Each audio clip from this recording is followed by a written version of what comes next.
श्रीमान योगी भाग 3 कथा 8। अफजल खानाच्या मृत्यूची आणि आदिलशाही फौजेच्या भयंकर पराभवाची वार्ता विजापुरात आली तेव्हा चढैघोडियांनीशी राजांना पकडून दरबारी हजर केल्याचे स्वप्न पाहण्यात विजापूर दरबार दंग झाला होता। अफजल पदाची बातमी आली आणि दरबार स्वप्नातून जागा झाला। वीज कोसळावी तशी ती बातमी आली। बादशाह हतबल होऊन तख्तावरून उठून गेला। बड्या बेगमेच्या अश्रूंना फळ राहिला नाही। या बातमीच्या पाठोपाठ शिवाजीच्या फौजा आदिलशाही घुसल्याच्या बातम्या येऊ लागल्या। आदिलशाही त्या वार्त्याने कासावीस झाली। विचार सुरू झाला तोच आदिलशाहीचा एक प्रमुख किल्ला पन्हाळा शिवाजीने काबीज केल्याची वार्ता येऊन थडकली। बातम्या यायला देखील उसंत लागत होती, पण शिवाजीला उसंत नव्हती। अफजल पदानंतर अवघ्या 18 दिवसात आदिलशाही मुलूक काबीज करत शिवाजी पन्हाळगडावर पोहोचला होता। आजवर शिवाजीचा बंदोबस्त करणारी आदिलशाही शिवाजीच्या आक्रमणापासून आपला कसा बचाव करावा याचा विचार करू लागली होती। औरंगजेबाने राज्यारोहण प्रसंगी शिवाजी राजांना खास पोशाख पाठवल्याचे आधीच जाहीर होते। या साऱ्या बातम्यांनी भयभीत झालेल्या आदिलशाहीने मोगलाईकडे धाव घेतली आणि मदतीची याचना करणारी शाही पत्र घेऊन विजापूरचे स्वार दिल्लीकडे रवाना झाले। देश, कोकण आणि खुद्द विजापूर या मुलकात शिवाजीने उठवलेल्या या धुमाळीने आदिलशाही हादरून गेली। आदिलशाहीने गडबडीने शिवाजीच्या वर दुसरी मोहीम पाठवली। वाईवरून पळून गेलेला अफजल खानाचा मुलगा फाजल खान सूड घेण्याच्या संधीची वाट पाहत होता। फाजल खान आणि रुस्तम जमा यांच्या आधिपत्याखाली राजांच्या विरुद्ध दुसरी मोहीम रचली गेली। आदिलशाहीचे सरदार सादत खान, फत्ते खान, संताजी घोरपडे, सर्जेराव घाटगे हेही त्या मोहिमेत सामील झाले होते। राजांना ह्या नव्या संकटाची चाहूल लागताच त्यांनी आपले पुणे भागातले नवे सरदारही तातडीने बोलवून घेतले। राजांनी पन्हाळ्याचा बंदोबस्त पक्का केला। नेताजी पालकरांना आपल्यावर चालून येणाऱ्या सैन्याला त्रस्त करून सोडण्याचे हुकूम सोडले। राजांच्या जवळ त्यावेळी हिरोजी इंगले, भीमाजी वाघ, सिरोजी पवार, गोताजी जगताप व महाडिक हे सरदार होते। त्यांच्या मदतीला नुकतेच स्वराज्यात सामील झालेले जाधव पांढरे, मराठे पितापुत्र व सिद्धी हालार हेही होते। येणाऱ्या शत्रूचा मागोवा घेत नेताजी राजांना सामील झाला। आदिलशाही फौजेशी उघड्या मैदानावर टक्कर देण्याचा हा पहिलाच प्रसंग होता। राजे सर्व तयारी करून आदिलशाही फौजेची कोल्हापूर नजीक वाट पाहत होते। राजांनी सैन्याचे 2 भाग केले, एक रुस्तम जमासाठी, दुसरा फाजल खानसाठी। फाजल खानावर नेताजींची निवड केली। राजे नेताजींना म्हणाले, काका तुम्ही फाजलवर चालून जा। फाजलने आमचा पराक्रम पाहिला आहे।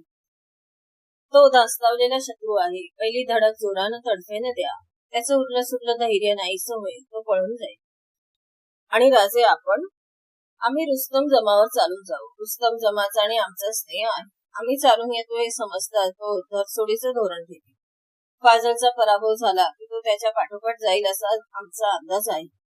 एवढा शत्रूचा पराभव केला की विजापूरची ताकद पुरी नामोहरम होईल। या मोहिमेत विजय मिळवायलाच हवा। शत्रू आपणच गाठीपर्यंत आपण थांबायचं नाही। टप्प्यात शत्रू आला की आपण चालून जायचं। राजे वाट पाहत होते। फाजल व रुस्तम जमा आपल्या फौजा घेऊन मार्ग आक्रमत होते। कोल्हापूर नजीक फौजा येताच राजांनी आघाडी उघडली। राजांच्या आणि नेताजींच्या फौज द्वेषाने आदिलशाही फौजेवर तुटून पडल्या। मराठ्यांचे सैन्य आपणहून चालून येईल असे आदिलशाहीला वाटले नव्हते। राजे कुठल्या तरी किल्ल्याचा आश्रय घेतील, आपण वेढा घालू, मदत मागू असा फाजलचा अंदाज होता।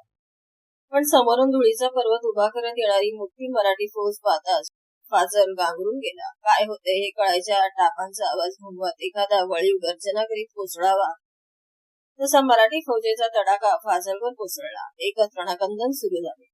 हर हर महादेवच्या गर्जनेच्या 3-3चे आवाज लुप्त झाले आणि फाजलची आदिलशाही फौज वाट दिसेल तिकडे धावत सुटली। थोडा पाठलाग करून राजांची फौज मागे कोल्हापूरला आली। या लढाईत राजांनी 12 हत्ती व 2000 घोडी यांचा पडाव केला। पन्हाळा घेतल्यापासून 1 महिन्याच्या अवधीत ही लढाई झाली। 1 महिन्याच्या अवधीत आदिलशाहीचा दुसरा पराभव झाला। राजांनी पन्हाळगडची मजबूती वाढवली आणि आपले लक्ष मुलकिरीवर केंद्रित केले। आपल्या फौजेचे 3 भाग करून 3 स्वारांचा बेत राजाने रचला। आदिलशाहीची कचदिल मनस्थिती, अंतस्था, दुबळेपणा आणि नव्या पराक्रमाने आदिलशाहीला पडलेली दहशत राजांनी पुरी ओळखली। राजाने नेताजींच्या आधिपत्याखाली आदिलशाहीचा गाभा दिला, खुद्द स्वतःकडे देश घेतला आणि तिसरी मोहीम कोकणातली आखली। नेताजी पालकरांनी आपल्या 3000 घोडदळांसह विजापूर लगतचे तिकोटे, दक्षिणेकडील हुक्केरी, गोकाकीत पासून गदक लक्ष्मीश्वरापर्यंत जाऊन खंडण्या वसूल केल्या। राजांची कोकणातील मोहीम दारोजीच्या आधिपत्याने राजापूर वद्राकडे वळली। राजापूर रुस्तम जमाच्या ताब्यात होते. राजांचा आणि रुस्तम जमाचा अंतस्थ स्नेह होता. तेव्हा 15ला त्रास न देता 15 उभी असलेली अफजलची 3 जहाजे तेवढी ताब्यात घेण्याचा राजांच्या सेनापतींचा इरादा होता. पण राजापूरचे इंग्रज वखारवाले संधीचा फायदा घ्यायला उठले. देण्या घेण्याच्या मोबदल्यात त्यांनी त्यातले एक कलबत लाटण्याचा डाव मांडला. मराठ्यांचा अधिकारी दारोजी याला त्याचा सुगावा लागताच राग येऊन त्याने गिफट व एक इंग्रज दलाल यांना गिरफ्तार केले. राजे तेव्हा आपल्या फौजेनेशी आजूबाजूचे किल्ले घेत होते. रायबाग सारख्या व्यापारी पेठा लोकांशी अनुसंधान लावून राजांनी काबीज केल्या होत्या. राजे मिरजेजवळ असता राजापूरला पकडलेले गिफट व एक दलाल आणि जप्त केलेले गलबत याबद्दल तक्रार येऊन टोपीवाल्यांचा प्रतिनिधी दुभाष्य शेवणीसह मिरजेला येऊन थडकला.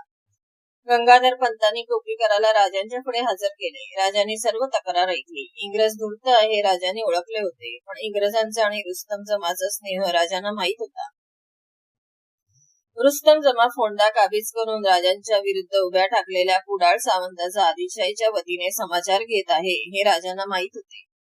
राजांनी उदारपणे गिफटला व दलालला सोडून दिले, पण हे करत असता त्यांनी इंग्रजांकडून लेखी करार करून घेतला. इंग्रजांनी जंजिरा सिद्धीला मदत करू नये व केव्हाही राजांच्या विरुद्ध उभ्या ठाकणाऱ्या शत्रूला मदत करू नये अशी महत्वाची 2 कलमे त्यात होती.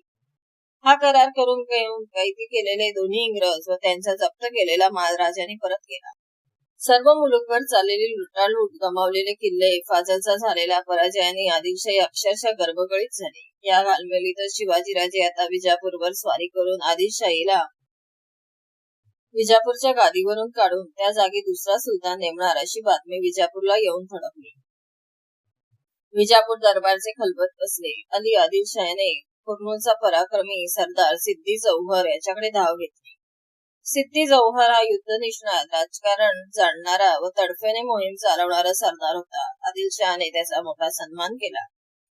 सलाबत खान हा उच्च किताब दिला आणि 20,000 घोडदळ आणि 40,000 फौज देऊन सिद्दी जौहरला शिवाजी राजांवर पाठवले.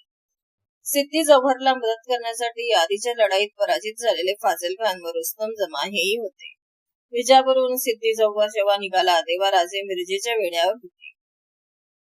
नेताजी विजापूर भागात होता. दारोजी राजापूर आटोपून रुस्तम जमाचा मुलूक सोडून आचले, वेंगुर्ले, कुडाळ या प्रदेशाकडे वळले होते. राजांच्या फौजेचे 2 हिस्से मुलुकगिरीवर असता सिद्दी जौहर विजापूरहून निघाल्याची बातमी राजांना मिळाली. आदिलशाहीचा हा डाव अनोखा होता. राजे त्या बातमीने बेचैन होते. राजांनी गडबडीने मिरजेचा वेढा उठवला. नेताजी दारोजींना सत्वर येण्याचे हुकूम पाठवले व कोल्हापूरला महालक्ष्मीचे दर्शन घेऊन गुढीपाडव्याच्या दिवशी राजे पन्हाळगडावर गेले. गडावर गुड्या उभारल्या होत्या. जिकडे तिकडे तोरणे झेंडे उभारले होते. स्वराज्याची गुढी नक्कीच कुठे उंचावत होती. तोच त्या उंचावणाऱ्या गुढीचा नाश करण्यासाठी आदिलशाहीचा जौहर येत होता. याच वेळी शास्ताखान 75,000ची फौज घेऊन राजांच्यावर चालून येत असल्याची बातमी आली. आदिलशाहीने व मोगलांनी एकाच वेळी राजांचा पुरा बिमोड करण्याचा संघ उचलला. राजांनी किल्ल्याचा कडक बंदोबस्त करून घेतला, गंजीखान्यापासून ते अंबारखान्यापर्यंत. शास्ताखान अहमदनगरास व सिद्धी नजीक आल्याचे वर्तमान राजांना गडावर कळले. नेताजींचा दारोजीचा अद्याप पत्ता नव्हता. पन्हाळे शिशार्थीच्या आरोळ्या सुरू झाल्या होत्या. पेटकरांचे खुणेचे करणे वाजत होते. गडाच्या तुपाच्या विहिरीत भरपूर तूप जमा झाले होते. सगळीकडे जय्यत तयारी झाली होती. तोफांचे धबधबे उभारले होते. एके दिवशी त्र्यंबकराव भास्कर यांचा सबनीस धावत महाराजांकडे आला. राजे, गनिमींची फौज आल्याची वर्दी आली. ठीक आहे सबनीस, त्यात घाबरण्याचं काय कारण आहे? लक्ष्मी पाठीशी आणि संकटे सदैव समोर ठेवावी असं आम्हाला शिकवलं गेलं आहे. चला. राजे घोड्यावर स्वार झाले. पुन्हा एकदा त्यांनी गडाची पाहणी केली. जरूर त्या सूचना केल्या आणि राजे दक्षिण बुरुजावर आले. कोल्हापूरच्या दिशेने धुळीचे लोट दिसू लागले. बुरुजावरच्या तोफा ठासून सज्ज ठेवण्याची आज्ञा देण्यात आली. सिद्धीची 40,000ची फौज पन्हाळ्याजवळ आली. गड गाठताच सिद्धीने वेढ्याचे काम सुरू केले. गडाच्या पूर्वे सिद्धी जौहर, फाजल बडेखान व रुस्तम जमा होते. पश्चिमेला सादत खान, मसूद, बाजी घोरपडे, भाईखान हे होते. दक्षिण उत्तर जागा पाहून नाकेबंदी करण्यात आली होती. जास्त भाग पूर्व पश्चिमेकडे होता, कारण गडाच्या प्रमुख वाटा त्याच बाजूला होत्या. सिद्धी जौहरने वेढ्याचे काम पूर्ण केले. गडावरून जिकडे पाहावे तिकडे सैन्यांच्या छावण्या दिसत होत्या. वेड्याची मांडणी पुरी होताच फौज पुढे सरकू लागली. गडानजीक येणाऱ्या तोफांचे गाडे गडावरून दिसत होते. राजे पूर्वेच्या बाजूवरून शत्रूच्या हालचाली निरखत होते. बुरुजावरची तोफ इशारतीसाठी वाट पाहत होती. शत्रू टप्प्यात येताच राजे बुरुजावरून उतरले. दृष्टीच्या टप्प्यात येणाऱ्या तोफांच्या मोर्चावर त्यांनी नजर टाकली. जय भवानीच्या आरोळ्या तोफा धाडाडू लागल्या. जौहर 3 दिवसात जेवढा पुढे आला होता तेवढा मागे रेटला गेला. शत्रूंचा एकच गोंधळ माजला. तोफांच्या टप्प्याबाहेर जाऊन शत्रूने दम घेतला. राजांच्या तोफांचा पल्ला ही लक्ष्मण रेषा ठरली. चिडलेल्या सिद्धीने वेढा अधिक बळकट करण्याकडे लक्ष दिले. त्याने वेढा अधिक जोरदार आवळून टाकला. सह्याद्रीचा सिंह पुरा कोंडला गेला. व्हिडिओ आवडल्यास लाईक, शेअर आणि सबस्क्राईब करा आणि नोटिफिकेशनची बेल दाबा, म्हणजे माझे व्हिडिओ अपलोड होताच तुम्हाला नोटिफिकेशन मिळेल.